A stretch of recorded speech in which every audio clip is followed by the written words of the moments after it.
Alô, amigo concurseiro, amiga concurseira, a gente está de volta aqui mais uma vez para trabalhar contigo os principais tópicos do direito administrativo em concurso público. E o nosso alvo de assunto ou de estudo hoje são os poderes na administração, aquele tópico básico, tradicional em qualquer tipo de concurso, em qualquer edital. Então vamos lá, dar uma analisada, dar uma estudada e fechar todo o entendimento sobre os poderes na administração. Então olha só. A primeira coisa que a gente tem que falar acerca dos poderes da administração é que eles são prerrogativas que a administração possui, dadas pela legislação, para o exercício das atribuições que são de competência dos órgãos e entidades administrativas. Tá? Então vejam só, os poderes da administração, eles são, na verdade, prerrogativas, privilégios. Se bem que é bem melhor chamar de prerrogativa, é menos pesado, pejorativo o termo. Então, os poderes, eles são prerrogativas que a administração possui porque ela representa o interesse da coletividade, ela representa o interesse da maioria. Então, observe o seguinte, quando a gente fala de poderes da administração, a gente está falando da posição que a administração tem superior em relação aos administrados. E isso pelo fato de que a administração representa o interesse da maioria, o interesse da coletividade. E esses poderes da administração, se tu fores analisar em espécie, são o poder discricionário, o poder vinculado, o poder hierárquico, o poder regulamentar, o poder disciplinar e o poder de polícia. São essas as atribuições, as prerrogativas que a administração utiliza para fazer valer o direito, para fazer valer o interesse da coletividade. Então vamos dar uma analisada em cada um desses poderes separadamente aqui. O primeiro poder que nós vamos analisar é justamente o poder vinculado juntamente com o poder discricionário. Então, nosso primeiro alvo aqui, o poder discricionário. O que acontece, que alguns autores inclusive chamam a atenção, é que esse poder discricionário, assim como o vinculado, não são poderes autônomos, eles são poderes acessórios. Acessórios para combinar com os outros, com os demais poderes. Tá? Então, o poder discricionário, na verdade, é uma característica da atuação administrativa. E ele serve, justamente para garantir que a administração possa agir com certo grau de liberdade. Aí ele é combinado com os outros poderes. Tu tens a atuação do poder de polícia junto com o poder discricionário, do poder disciplinar junto com o poder discricionário, do poder hierárquico junto com o discricionário. Ou seja, o poder discricionário é um acessório para os demais poderes. Mas ele consiste basicamente no quê? Quando a gente diz que a administração está agindo com base no poder discricionário, nós estamos dizendo que a administração está agindo conforme a lei autoriza, Ou seja, a lei estabeleceu para a administração um certo grau de liberdade. A lei autoriza significa dizer que ela não determinou de maneira rígida qual é a conduta administrativa.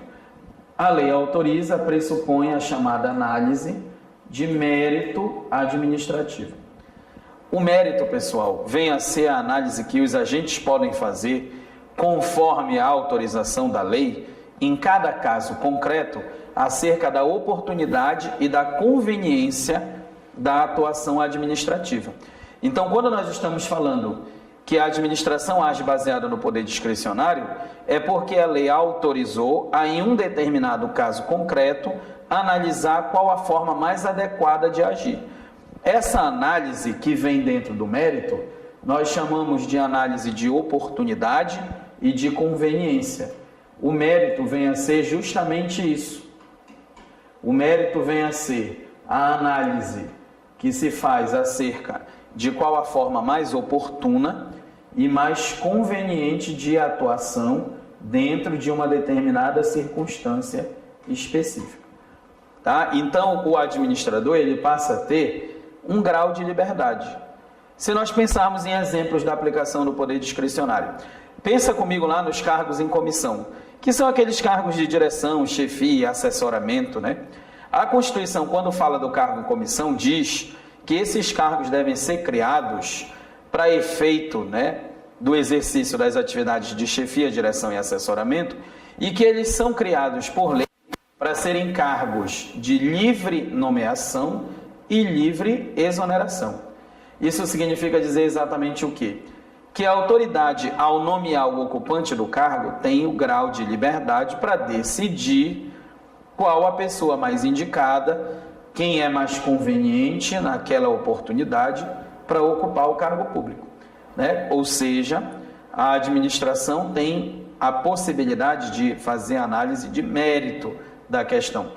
Por que a autoridade escolheu o fulano e não escolheu o cicrano? Porque a autoridade julgou mais conveniente que o fulano ocupasse o cargo. Então ela tem liberdade. Isso é o poder discricionário, pessoal, quando a lei autoriza e dá um certo grau de liberdade para a atuação administrativa. Aí, se tu parares para pensar, são vários os exemplos da utilização do poder discricionário no cotidiano administrativo. Né? Um outro exemplo, a gente verifica lá na Lei de Licitação e Contratos, na 8666, que existem várias hipóteses, várias opções, né, de aplicação de penalidade para aquele contratado que descumpriu os termos do contrato. Então a lei diz, por exemplo, que se uma empresa que foi contratada pela administração descumpre o contrato, ela pode ser penalizada com uma advertência, ela pode ser penalizada com uma suspensão, ela pode ser penalizada com uma multa, ela pode ser penalizada com a declaração de inidoneidade, ou seja, tem várias opções de penalidades a serem aplicadas. Sendo assim, nós temos então liberdade, um leque de opções para escolher qual a penalidade mais oportuna, mais conveniente para a atuação administrativa. Então isso é discricionariedade, isso é aplicação do poder discricionário. Às vezes a legislação te dá várias opções, às vezes a legislação usa um termo que é passível de várias interpretações. Aí isso gera essa margem de liberdade que a administração tem. Agora lembre-se sempre disso, o poder discricionário, pessoal, ele não dá liberdade absoluta para o agente. O poder discricionário gera uma margem de liberdade ao agente público. Como assim uma margem de liberdade, né? Se nós pararmos aqui para analisar, o poder discricionário, pessoal, é diferente do poder arbitrário. Discricionariedade não é a mesma coisa que a arbitrariedade. Tá? A discricionariedade permite ao administrador público um certo grau de liberdade. Quando nós estamos falando de uma atuação arbitrária, né, quando nós estamos falando de arbitrariedade, nós estamos nos referindo, tá, já diferentemente da discricionariedade, a uma atuação independente de qualquer tipo de limitação. Tá? Então, quando eu ajo de maneira arbitrária, eu estou agindo sem qualquer limite previsto na lei. Quando eu ajo de maneira discricionária, a lei me deu o grau de liberdade. Olha só, uma diferença bem clara em relação a isso aqui. Vamos pegar aqui um ato discricionário, suspender o servidor público. O servidor público pode ser suspenso por até 90 dias.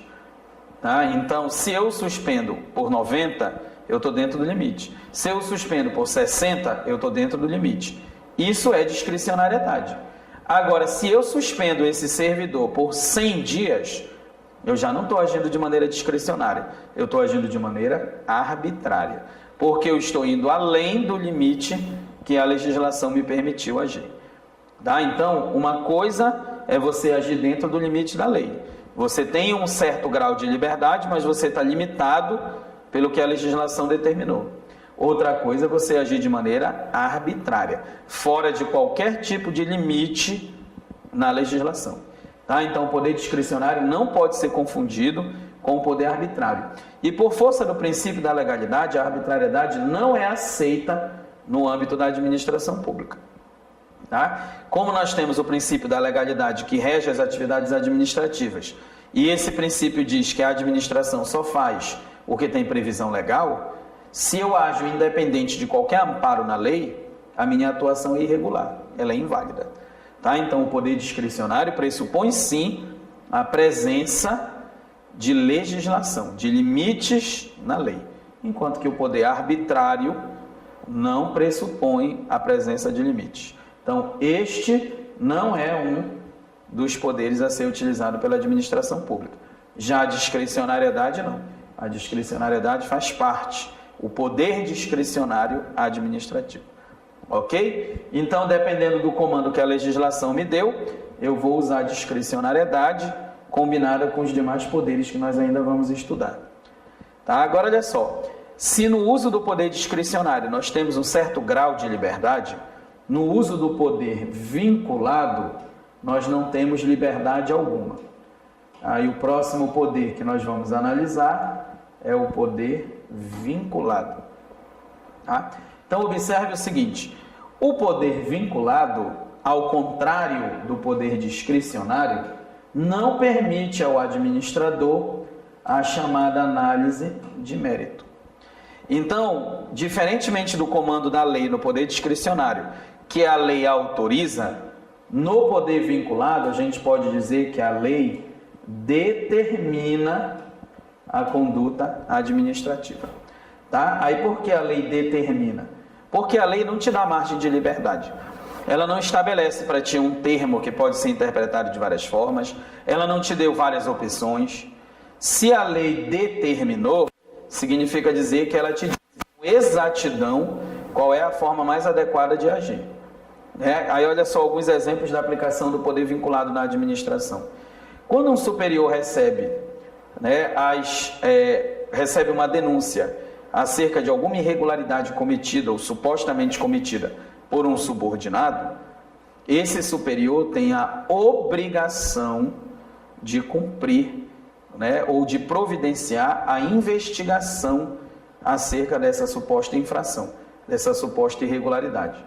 Tá? Então, não compete ao superior hierárquico, à autoridade que recebeu a denúncia, analisar se é conveniente ou não abrir o procedimento de investigação. Ele tem a obrigação de providenciar a investigação. Tá? Então, isso é vinculado. Se tu olhares nos termos da lei, a 8.112, que é a lei dos servidores públicos federais, ela te diz expressamente isso, que a autoridade que toma conhecimento da irregularidade cometida pelo servidor tem a obrigação de promover-lhe a imediata apuração. Tá? Então, tem a obrigação. Eu não estou te dando a opção de promover. A lei está determinando que tu promovas a apuração. Então, isso é o uso do chamado poder vinculado. Tá? Então, o poder discricionário tem liberdade. No poder vinculado não há liberdade alguma. A mesma coisa se aplica, o poder vinculado também se aplica se nós formos analisar, por exemplo, a questão ligada ou a questão referente ao servidor em relação à aplicação de uma determinada penalidade quando ele é responsável pela irregularidade. Se eu investiguei e descobri que o servidor é realmente responsável, então eu não tenho como não puni-lo. Eu investiguei, verifiquei o envolvimento dele numa situação infracional, ele será penalizado. Então isso é vinculado, isso não é discricionário. Eu fiquei com pena do fulano, coitado, embora ele tenha cometido a infração, mas ele está passando por uma situação difícil na vida. Não cabe essa análise no âmbito da aplicação da penalidade. Ele tem que ser penalizado. Tá? Um outro exemplo muito clássico em relação ao poder vinculado é quando nós estamos nos referindo também à questão da aposentadoria compulsória do servidor. Então, servidor estatutário, completou 70 anos de idade, será aposentado compulsoriamente, ou seja, obrigatoriamente. Mas o seu fulano vai fazer falta, o seu fulano saindo daqui nós vamos ter uma perda inestimável no serviço público, o seu fulano ainda está em condições de manter-se em exercício, ele tem todas as faculdades mentais, todas as faculdades físicas em perfeita ordem. Ok, pode até ser que o seu fulano não esteja inválido, mas a lei determina que aos 70 anos de idade, todo servidor será compulsoriamente aposentado. Então isso é vinculado, não há mérito, Pode-se dizer o seguinte: a única liberdade que a administração vai ter no uso do poder vinculado é verificar se os requisitos que a lei exige estão presentes. Porque a única forma do agente agir de maneira correta dentro do poder vinculado e não executar, não expedir o ato que a lei determinou, se algum requisito estabelecido pela lei estiver ausente. Por exemplo, qual é a forma que eu tenho de aposentar o servidor público compulsoriamente? Só se ele não tiver completado a idade limite dos 70 anos. Qual é a forma que eu tenho para não abrir o processo administrativo contra o servidor denunciado? Se a representação, a denúncia que foi feita contra ele, não tem todos os requisitos legais. Por exemplo, é uma representação anônima, que é uma folha de caderno com letras recortadas que foi inserida por debaixo da porta do superior. No máximo, isso vai servir para uma investigação sigilosa, mas nunca para a abertura de um processo administrativo disciplinar. Tá? Então, não há o requisito exigido pela lei, que é a representação devidamente identificada, então não dá para abrir o processo. Então, a única forma que a gente tem de não agir quando está baseado no poder vinculado é se algum requisito estabelecido pela lei não estiver presente na situação concreta. Se estiver tudo conforme a lei estabeleceu, você tem que agir exatamente conforme a lei determinou. Tá? Então, ao contrário do poder discricionário, que dá um certo grau de liberdade para a administração, o poder vinculado não traz liberdade, traz uma determinação para que o agente haja com exatidão em relação àquilo que foi previamente determinado pela lei. Ok? Então, esses dois primeiros poderes, o poder discricionário e o poder vinculado, são poderes acessórios, como eu te falei. Eles servem para dar base para os demais poderes. Tá? E esses demais poderes, nós já chamamos de poderes autônomos, que são os poderes que dão base para a atuação administrativa. Combinados com o poder discricionário e vinculado, esses são poderes autônomos. O primeiro desses poderes autônomos que nós vamos analisar é justamente o poder regulamentar. Aqui no poder regulamentar, pessoal, nós temos uma certa discussão doutrinária, Porque assim, o poder regulamentar é um poder de normatizar, de criar regras. Tá? E basicamente na doutrina existem duas visões. Existe uma visão que diz que o poder regulamentar é o poder normativo geral. Ou seja, é o poder que a administração pública tem, de normatizar, de criar regras complementares à lei. Então, nessa primeira visão sobre o poder regulamentar, nós temos o poder regulamentar sendo sinônimo, de poder normativo. Tá? Então, para alguns autores lá do direito administrativo, o poder regulamentar é o mesmo que poder normativo, ou seja, é o poder que possuem as autoridades da administração pública de normatizar a lei, criando regulamentos, criando decretos, criando instruções normativas, resoluções, ou seja, é um poder espalhado por dentre toda a administração para criar os chamados atos normativos, os atos complementares à lei.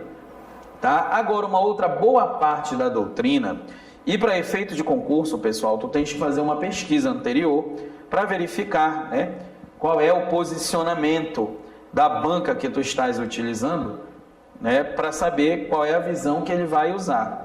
Mas normalmente o que a gente observa em grande maioria das bancas é que você tem uma diferença entre o que vem a ser o poder regulamentar e o poder normativo. Inclusive, essa parte da doutrina tem como grande expoente a professora Maria Silvia Zanella de Pietro.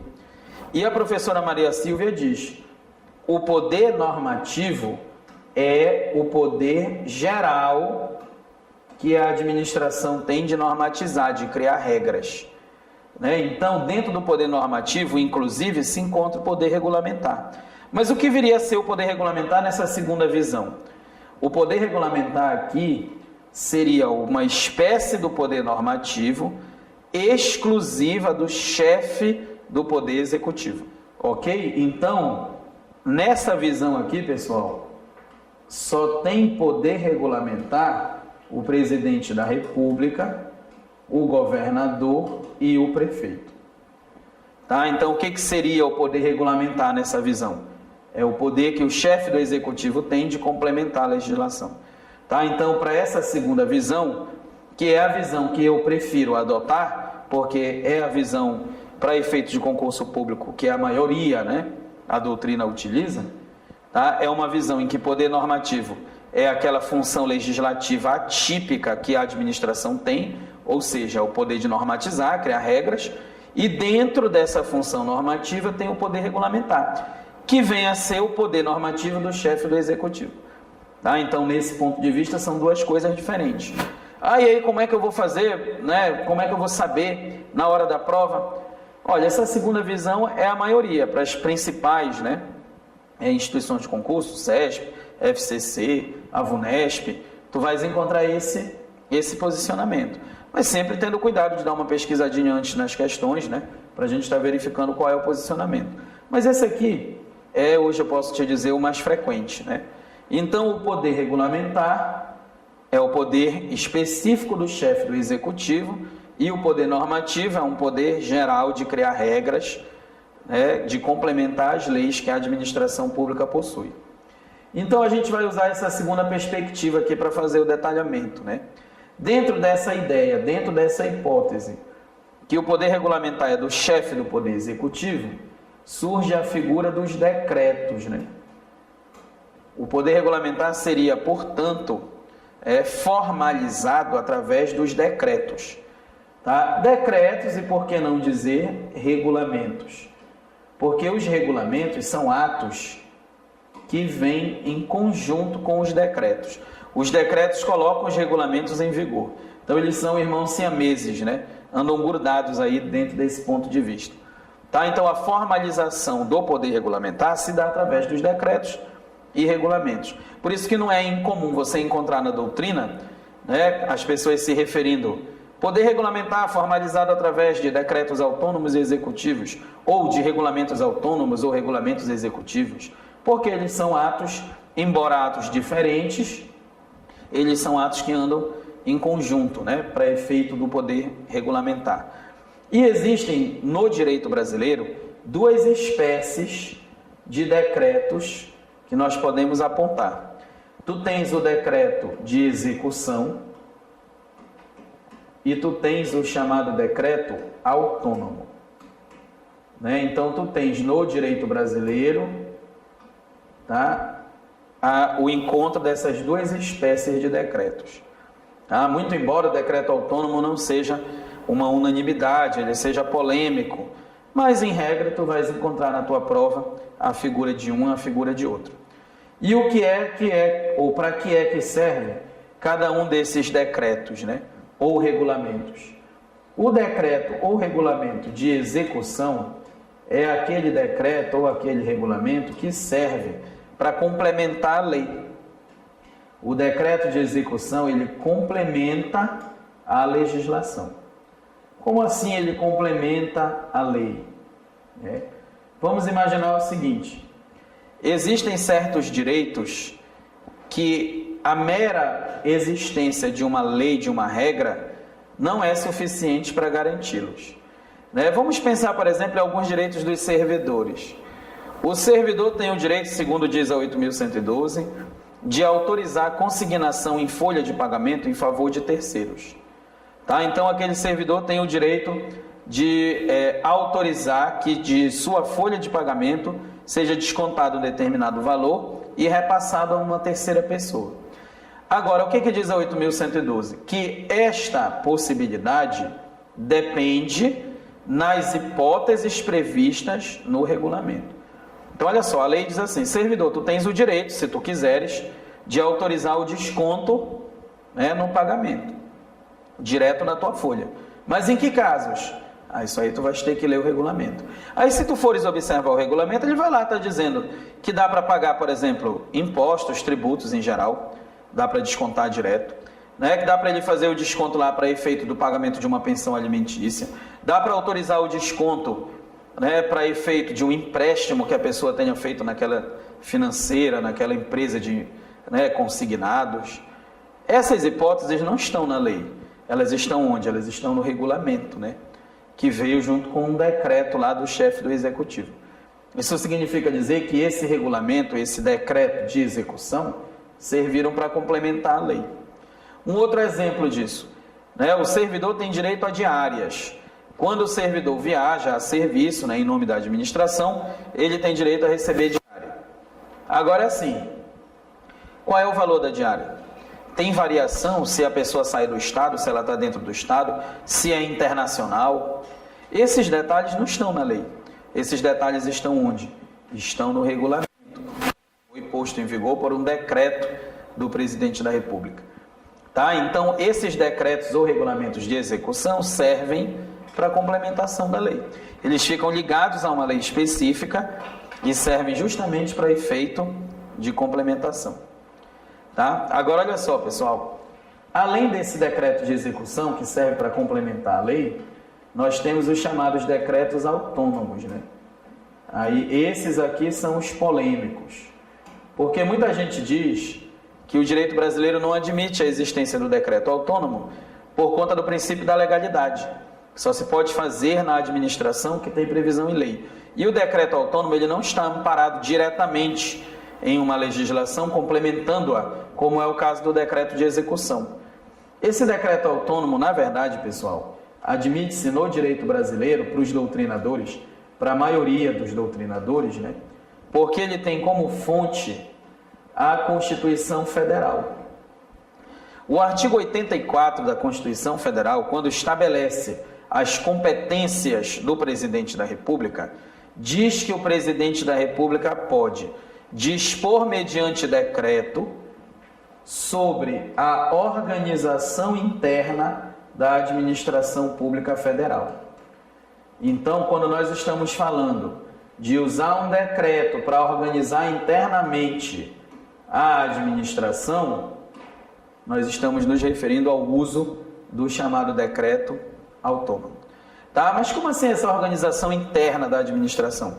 Através dos decretos autônomos, o presidente da República pode reordenar departamentos, extinguir um ou outro departamento, fundir, né, com outro departamento. Tudo isso desde que ele não esteja criando ou extinguindo órgãos e de que ele não esteja, né, contanto que ele não esteja especificando despesas não previstas lá no orçamento.